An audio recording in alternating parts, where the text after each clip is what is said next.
Namo tassa bhagavato arahato sama sambuddhassa. Namo tassa bhagavato arahato sama sambuddhassa. Namo tassa bhagavato arahato sama sambuddhassa. Yatha pubbulakang pase, yatha pase maricikang, ewang lokang awekhantang, majurajana pasati. Seseorang yang melihat hidup ini seperti gelembung air, juga seperti melihat khayalan hampa. Demikianlah seharusnya seseorang melihat dunia ini. Maka Raja Kematian tidak akan dapat melihat orang tersebut.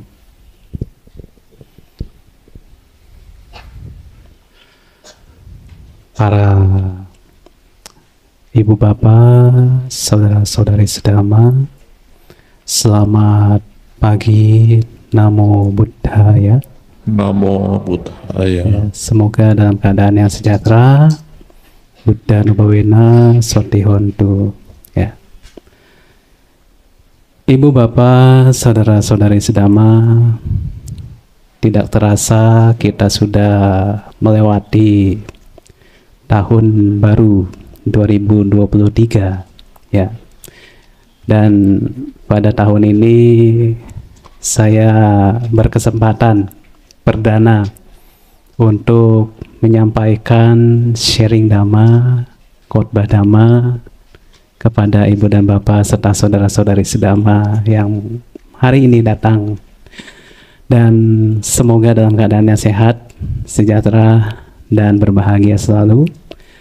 Apa yang akan saya sampaikan pada kesempatan pagi hari ini, saya berusaha untuk mengemasnya. Kalau kita membicarakan tentang kematian itu kan sudah sering ya.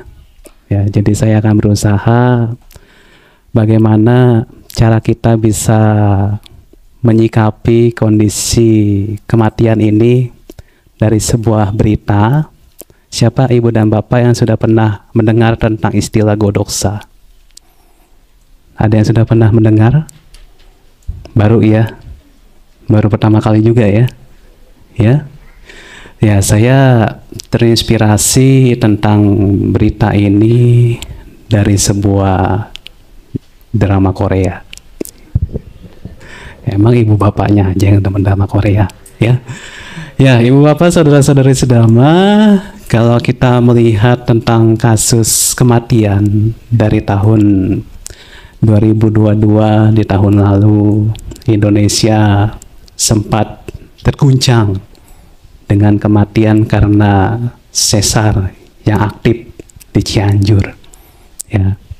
Begitu juga di negara-negara lain yang terkena badai siklon dingin, musim dingin. Ya, seperti di negara Amerika, ya. Yang terkena musim dingin akhirnya banyak yang meninggal pada jalan-jalan jauh sehingga terkena badai salju.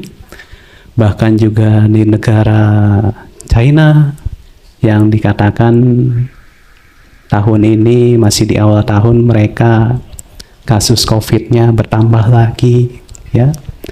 Bahkan di negara Korea, ya negara Itaewon yang waktu lalu kita pernah melihat sama-sama pada saat pesta Halloween.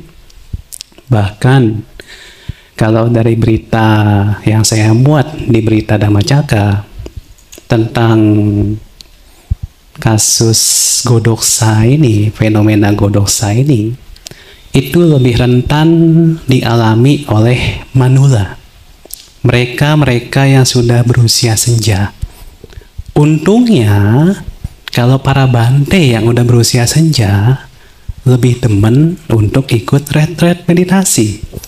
Jadi nggak ada istilah kesepian, ya, nggak ada istilah kesendirian. Meskipun sudah mendapatkan rating S3. Tahu rating S3? Susah senang sendiri, ya. Makanya ibu bapak serta rekan-rekan saudara-saudari sedama, Ya tentu. Di sini saya kalau mengatakan bahwa kematian itu pasti akan senantiasa berada di sekitar kita. Bahkan kalau dari serial drama Korea, ada drama yang membahas tentang hidup kekal abadi. Ya, seseorang raja dan ratu ingin hidup kekalnya abadi sehingga akhirnya mereka ada proses yang namanya proses pemindah jiwa. Tentu tahu dramanya itu namanya apa. Tapi dalam hal ini, Ibu Bapak Saudara-saudari sedama, tentang fenomena Godoksa ini sama seperti halnya yang terjadi di negara kita saat tahun lalu, ya, di mana satu keluarga yang meninggal akibat kekurangan biaya atau kesulitan ekonomi finansialnya. Makanya tahun lalu saya pernah membahas tentang frugal living. Bagaimana cara kita sebagai umat Buddha mempunyai kesejahteraan di dalam hidup. Salah satunya adalah hidup hemat. Ya, sebenarnya saya kalau untuk membahas tentang kematian ini paling jarang. Karena toh itu menjadi sebagai siklus kehidupan kita. Tetapi pada kesempatan pagi hari ini, saya akan membahas tentang kematian ini sebagai perenungan di dalam Sala Sutta. Ya, jadi kalau Ibu dan Bapak suka datang tuh ke rumah duka, baik ke Grand Heaven atau ke rumah duka Jelambar, ya, kita selalu menemui yang namanya kematian. Bahkan kematian itu sudah menjadi market, ya, bisa dikatakan marketplace, ya, di mana semua sudah ada di rumah duka, ya. Mau makanan cateringnya ada, ya, mau peti jenazahnya juga ada, mau fashionable-nya juga ada, ya, atau bahkan sampai totok wajahnya juga ada. Message untuk mereka yang meninggal, ya. Makanya inilah dikatakan kematian saat ini sudah menjadi bukan lagi hal yang ditakuti, tetapi sudah menjadi suatu hal yang memangnya kapanpun adanya kematian kita sudah pasti melihatnya di sekitar kita. Tetapi bagaimana cara kita itu sebagai rumah tangga, Ibu dan Bapak sebagai rumah tangga, ketika menghadapi proses kematian ini yang memang berdasarkan di dalam Sala Sutta, ya. Jadi kalau Ibu dan Bapak kan terkadang dalam menghadapi proses kematian, saya suka melihat kalau di rumah duka tuh, pada saat jenazahnya masuk ke dalam ruangan, ya, para perumah tangganya, keluarganya yang kedukaan dikatakan nunduk, jangan lihat, ya, jangan lihat. Kenapa sih bisa begitu? Kenapa coba? Kalau misalkan pada saat kita mengalami proses kedukaan gitu, kemudian ada lagi yang pada saat mengalami proses kedukaan, pada saat peti jenazahnya mau dikremasi misalkan, nggak boleh ngelihat, ya. Nanti yang ada takutnya kita ikut nyemplung ke situ, ya. Yang ada nanti takutnya kita ikut masuk ke dalam peti jenazah itu.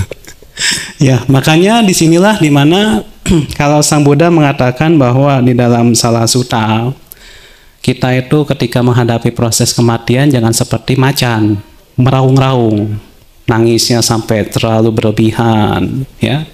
Kemudian bersedihnya sampai terlalu berlebihan, atau bahkan ada yang sampai mager, nggak mau makan, nggak mau ngapa-ngapain, akhirnya nggak mau ngapa-ngapain, kecewa, putus asa.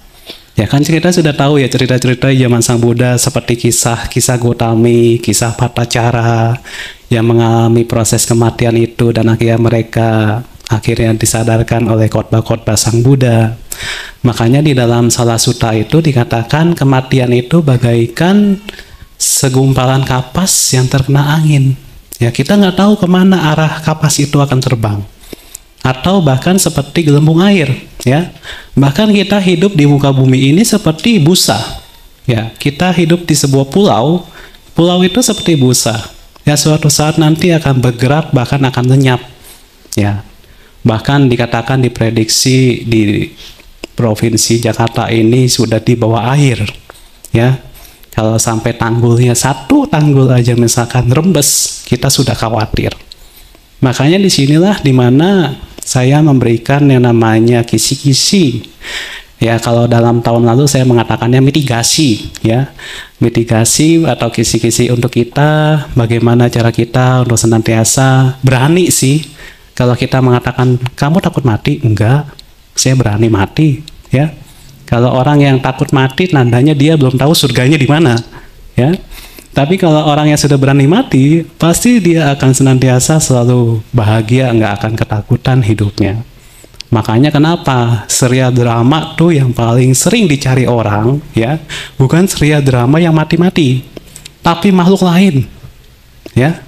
Misalkan ibu dan bapak sering melihat konten-konten di YouTube, ya, YouTuber, coba lihat. Kalau ngebahas tentang makhluk lain, paling banyak yang like, paling banyak yang subscriber, ya. Berbeda dengan kita kalau melihat kasus fenomena kematian, paling enggan untuk dilihat, bahkan mengerikan.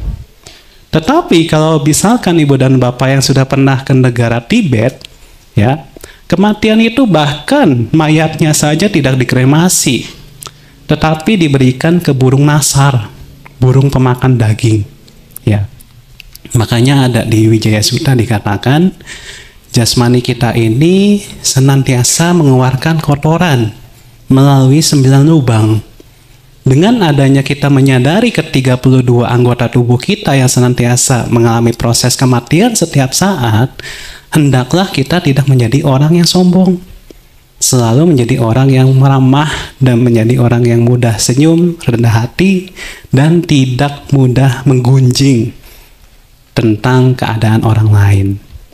Makanya ibu bapak, saudara-saudari sedama, di sini disampaikan bahwa ketika mereka senantiasa akan melihat proses kehidupan di muka bumi ini, pasti mereka akan senantiasa dirundung oleh yang namanya sebuah keputusasaan. Bahkan kalau ibu dan bapak yang sering mengikuti tentang video-video viral, ada, ya, baru kemarin terjadi, ya, satu keluarga, seorang anak berbakti kepada ibunya, ya, 11 tahun lamanya mendampingi ibunya yang gangguan jiwa, yang dikatakan beliau ini merawat dengan setulus hati. Itu juga merupakan momen hari ibu, ya. Jadi di mana seorang anak ini ketika kehilangan ayahnya, istrinya menjadi gangguan jiwa, sehingga tidak siap menghadapi yang namanya proses fenomena kehidupan itu. Makanya itu menjadi sebuah berita juga yang menjadi pesan saya pada pagi hari ini, di mana janganlah kita menjadi satu keluarga yang karena saking menyayangi pasangan hidupnya, saking melekati pasangan hidupnya, sampai akhirnya menjadi orang depresi, sampai menjadi orang yang mudah putus asa, bahkan sangat kecewa. Kenapa kecewanya? Saat mau meninggal, bukannya meninggalkan harta warisan, tetapi meninggalkan hutang. Itu yang membuat menjadi orang depresi, ya. Jadi makanya kenapa kita dikatakan hidup haruslah tanpa hutang, hidup haruslah tanpa celah. Kalau kita hidup saja sudah terbebas dari hutang, pasti yang dikatakan tidak ada lagi yang namanya hutang karma, hutang perbuatan. Makanya ibu bapak serta rekan-rekan saudara-saudari sedama yang hadir pada kesempatan pagi hari ini, ya, bahwa ketika orang-orang yang ketakutan akan adanya terperangkap oleh yang namanya kematian, maka mereka tidak akan bisa bersyukur kepada kehidupannya, ya. Mereka tidak akan merasa menikmati kehidupannya, tetapi mereka akan senantiasa tergerus oleh yang namanya selalu rasa kekhawatiran, rasa kegelisahan, rasa ketakutan akan yang namanya fenomena kematian ini. Bahkan juga banyak, ya, yang dimana pada saat akhir tahun kemarin banyak berita-berita yang membahas tentang meramal, ya. Meramal tahun 2023 akan terjadi tsunami, tahun 2023 akan terjadi bencana alam lainnya, ya. Ramalan itu nggak akan bisa terjadi kalau kita sudah membicarakannya. Karena yang dikatakan bencana alam akan terjadi apabila pada saat orang-orang sedang lengah, apabila orang-orang saat sedang tergiur oleh yang namanya kenikmatan indriawi itu. Makanya ibu bapak saudara-saudari sedama, dalam hal kita membahas tentang fenomena godoksa ini, ya, bahwa memang setiap rumah tangga yang usianya setiap saat beliau-beliau ini dikatakan usia produktif atau usia dalam hal mereka masih bekerja, mereka akan terus sibuk mencari nafkah. Tetapi ketika mereka pensiun, mereka akan dikatakan kebingungan karena hari-harinya mereka bekerja, sehingga mereka tidak siap untuk menghadapi yang namanya proses PHK atau putus kerja. Dan disinilah yang dikatakan akan terjadinya fenomena godoksa. Ya, makanya di sini dikatakan bahwa kalau dilihat dari kasus kematian di tahun 2021, ya, di negara Korea aja bisa dikatakan yang meninggal karena usia 50 sampai 70 tahun itu lebih 5 kali lipat lebih meningkat dibanding tahun-tahun sebelumnya. Apalagi karena krisis ekonomi, kemudian karena faktor dari corona, kehilangan pekerjaan, dan akhirnya mereka meminjam hutang dengan pinjaman-pinjaman online. Ini yang mengkondisikan mereka akan menjadi sangat-sangat depresi. Makanya ibu bapak serta rekan-rekan saudara-saudari sedama, ya, Sang Buddha mengatakan di dalam Sala Sutta, ya, di sini dikatakan, hendaklah ketika kita bisa menjaga kondisi pikiran kita, kita tidak akan meratapi yang namanya tentang siklus kehidupan. Ya, kalau misalkan kita menjaga kondisi kesadaran kita, ya kita mempunyai perhatian jernih. Atau kita senantiasa sering ikut latihan meditasi, ya, atau kita mengikuti kegiatan retret vipassana. Ini akan mengkondisikan setiap orang akan tidak terombang-ambing oleh yang namanya gejolak faktor ekonomi ataupun faktor dari resesi global. Ya, karena pada dasarnya memang setiap orang yang bekerja akan mengalami yang namanya pasang surut dari usahanya. Ada orang yang pada saat di tahun sebelumnya kerjaannya ramai, banyak yang dibeli, banyak yang dicari. Akhirnya pada saat COVID melanda, semuanya serba hilang, pelanggan hilang, bahkan sampai kondisi toko pun menjadi bangkrut, ya, menjadi gulung tikar, banyak pinjaman sana sini. Ini yang menjadi sebuah dampak dari yang namanya krisis ekonomi di satu keluarga. Makanya di mana ibu bapak serta rekan-rekan saudara-saudari sedama, kalau seseorang pada saat mengalami faktor dari resesi ekonomi, maka dia jangan sampai resesi juga kondisi kesadarannya, ya. Akhirnya dia menjadi orang yang patah semangat.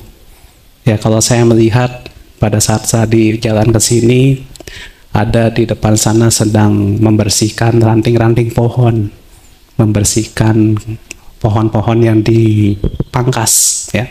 Kita pun kalau sebagai ibu dan bapak sebagai berumah tangga, jangan mudah patah seperti ranting pohon, karena nantinya itu akan mengkondisikan kita tidak bisa membentuk kembali yang namanya pucuk-pucuk yang baru. Makanya di mana dengan kita dikatakan ibu bapak saudara-saudari sedama, dalam mengatasi fenomena godoksa ini, apa sih yang harus kita lakukan khususnya ibu dan bapak sebagai berumah tangga? Sebagai ibu dan bapak yang sebentar lagi misalkan mau menjelang Imlek, menjelang tahun baru Chinese New Year 2023 ini, ya, ada sebagian orang yang masih percaya dengan yang namanya ciong. Aduh, Bante, saya tahun kelinci ini ciong. Aduh, Bante, saya tahun kelinci ini mengalami proses kesusahan. Ya akhirnya ya udah aduhnya aja gitu, nggak ada yang namanya usaha untuk bangkit gitu.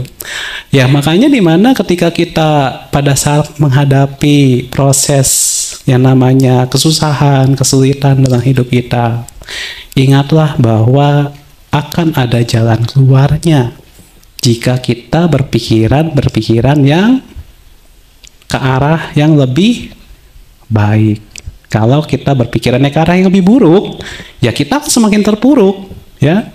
Makanya di mana ibu bapak serta rekan-rekan saudara-saudari sedama di sini bahwa kalau dari dilihat meninggal karena kesepian, ya ibu dan bapak pasti ingat tentang yang namanya sebuah ketika kita kehilangan anggota keluarga kita atau orang tua kita saja.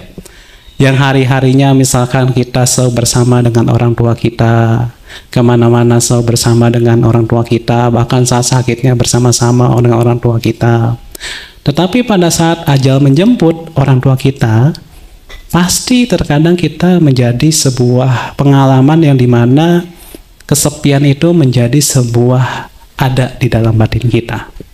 Makanya dimana dengan adanya kesepian ini, cara kita yang terbaik ialah yaitu melatih kondisi batin kita, melatih kondisi kesadaran kita.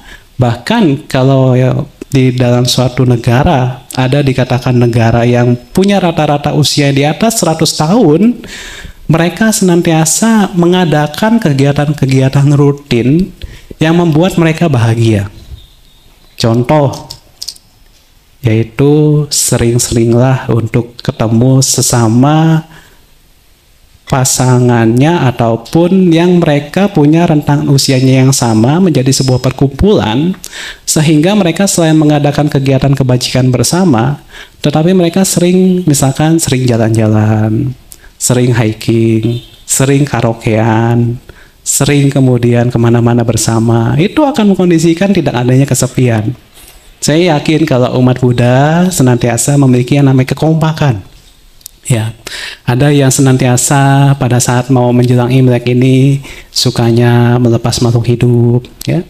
Ada yang mengunjungi para anggota sangga untuk apa? Untuk senantiasa berdiskusi dhamma atau untuk berbuat kebaikan, ya. Ini cara-cara yang memangnya agar kita tidak adanya kejenuhan ketika kita berada di rumah. Bahkan dikatakan ketika seseorang yang pada saat masa pandemi semua dilakukan dari rumah, tetapi saat ini dikatakan PPKM sudah tiada, sudah dilonggarkan atau sudah dibebaskan, sudah nggak ada PPKM lagi. Ya disinilah cara kita agar bisa mengkondisikan yang namanya zona nyaman menjadi zona untuk kita mengkondisikan hal-hal baik itu kita tingkatkan terus. Ya, yang tadinya misalkan semua dilakukan dari rumah, dari YouTube, ya. Dengan adanya saat ini sudah nggak adanya COVID misalkan, kita mudah untuk terus datang ke wihara, kemudian bertemu para anggota sangga, dan mengadakan sesi sharing. Sesi-sesi di mana ibu dan bapak bisa saling berbicara, yang namanya berbicara dhamma, bukan berbicara permasalahan hidup. Ya. Kalau hanya berbicara permasalahan hidup ketika bertemu anggota sangga, itu menjadi sebuah toksik.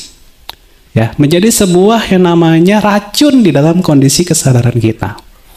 Makanya di mana ketika kita mengatakan, saya menikmati kondisi waktu saya. Bagaimana cara kita bisa menikmati kondisi waktu kita? Yaitu dengan melihat hal-hal yang menggembirakan diri kita. Misalkan, melihat yang namanya drama-drama yang membuat kita bahagia. Melihat yang namanya dedikasi-dedikasi damai membuat kita menjadi orang yang mudah berbahagia dan gembira. Bukannya melihat hal-hal yang menyedihkan. Ya, memang hal-hal yang menyedihkan sudah ada di sekitar kita. Tetapi di mana bagaimana cara kita membimbing diri kita setiap saat agar senantiasa ya kita melihatnya hal-hal yang menceriakan diri kita.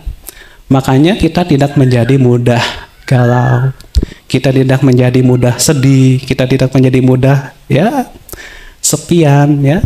Jadi di mana dalam hal kita melihat yang namanya fenomena kehidupan ini, kita bisa mengatasi bahaya-bahayanya. Makanya di mana di dalam sebuah tulisan saya di paragraf terakhirnya, saya di situ menuliskan tentang bahaya-bahaya, ya, bahaya sutta. Bahaya sutta itu di mana bahaya-bahaya yang ibu dan bapak akan senantiasa hadapi setiap saat pada saat ibu dan bapak berkeluarga. Ya. Jadi di mana bahaya-bahaya yang senantiasa ibu dan bapak hadapi yang ada di dalam bahaya sutta ini, itu yang menjadi sebuah satu bentuk latihan ibu dan bapak setiap saat. Sehingga mampu nggak untuk tidak tenggelam dari yang namanya rawa, ya. Di sini kan saya ada menuliskan ada rawa, ya. Jadi di mana ketika kita bisa keluar dari rawa yang masih ada kolam lumpurnya itu, ya meskipun kita masuk lagi ke dalam rahim sang ibu, kita bisa mengatasi bahaya-bahaya ini, ya. Makanya di mana dalam hal ini proses kita dalam kehidupan kita itu pasti senantiasa mengatasi yang namanya mara bahaya. Ada yang mengatasi mara bahayanya dengan senantiasa berbuat baik, ya. Ada yang mengatasi mara bahayanya dengan senantiasa melatih meditasi. Ada yang mengatasi bahayanya dengan senantiasa membaca parita, ya. Dan ada yang mengatasi bahayanya dengan senantiasa bertemu dengan para bijaksanawan, ya. Jadi di mana ketika kita bisa mengatasi bahaya dalam kehidupan kita, maka disinilah kita akan senantiasa mempunyai protection, mempunyai yang namanya pelindung di dalam kehidupan kita. Siapa pelindung dalam kehidupan kita? Yaitu Tiratana, Buddha, Dhamma, dan Sangha. Ketika kita mengatakan, waduh Bante, Tiratana nggak akan memberkahi saya lebih baik hijrah. Berarti batin kita kadarnya masih belum sampai 50%. Batin kita kalau sudah sampai di atas 100%, kita mengatasi mara bahaya, Tiratana akan senantiasa melindungi kita. Kenapa? Karena kita senantiasa mengulang, mengkhotbahkan yang namanya dari Saripati Dhamma ini. Makanya di mana ibu bapak saudara-saudari sedama, dalam hal kita mengatasi yang namanya rasa kesendirian, rasa kesepian dalam kehidupan kita, ya, teruslah senantiasa menumbuh kembangkan hidup kita kepada ajaran-ajaran Tiratana dan juga ajaran-ajaran bijaksanawan. Saya katakan ajaran Budi, ya, ajaran yang mempunyai ajaran yang berkarakter baik, sehingga nantinya ibu bapak saudara-saudari sedama serta oma opa yang ada di sini pada saat menghadapi usia tua datang, usia tua sudah dihadapi, ibu dan bapak tidak merasa kesepian, tidak merasa sendirian. Bahkan kalau saya suka baksos ke tempat-tempat pati jompo, ketika mereka menikmati usia tuanya, mereka senantiasa mengadakan kegiatan-kegiatan kebersamaan. Seperti sulam, ya, sulam-sulam, bikin-bikin jahitan-jahitan model-model macam-macam. Atau senantiasa ada lagi kemarin suster mengatakan pada saat saya datang ke tempat baksos, ada yang senangnya karaoke, ada yang senangnya nari, ada juga yang senangnya nonton drama, ya berbagai macam. Jadi disitulah cara-cara kita untuk tidak merasa kesendirian. Ya, makanya ibu bapak serta rekan-rekan saudara-saudari di Sadama yang ada di sini, pesan saya di awal tahun 2023 ini, senantiasa teruslah kita untuk bisa aktif di kegiatan-kegiatan kewiharaan, juga kegiatan-kegiatan ibu dan bapak punya reuni, ya, reuni teman-teman sekolah gitu, agar menjadi sebuah keakraban, kekompakan untuk bagaimana nantinya pada saat nanti usia tua sudah ada, sudah menjadi sebagai perjalanan kehidupan kita, ya kita berkumpul sesama yang seusianya, sehingga itu menjadi sebagai satu bekal untuk hidup kita dan tidak menjadi kesendirian dalam hidup kita. Ya bahkan kalau misalkan pasangan hidupnya sudah ada yang sudah jalan duluan, ya kita carilah teman-teman yang memangnya bisa senantiasa membimbing kita untuk sama-sama bahagia, ya, untuk sama-sama tidak merasa sepian, kesendirian seperti itu. Ya makanya di sini pesan-pesan saya kepada ibu dan bapak semuanya, semoga ceramah saya pada pagi hari ini bisa menjadi perjalanan kehidupan ibu dan bapak semuanya menghadapi bahaya-bahaya yang ada di depan kita, dan kita menjadi orang yang selalu siap siaga menghadapi kondisi-kondisi Athalokadama atau 8 kondisi dunia yang ada di dalam Parita Ratana Sutta. Ya, semoga bisa menjadi pembimbing juga untuk ibu dan bapak dalam melatih batin dan selalu maju dalam praktek Buddha Sasana. Sabe Sata Bhavantu Sukitata, semoga semua makhluk berbahagia.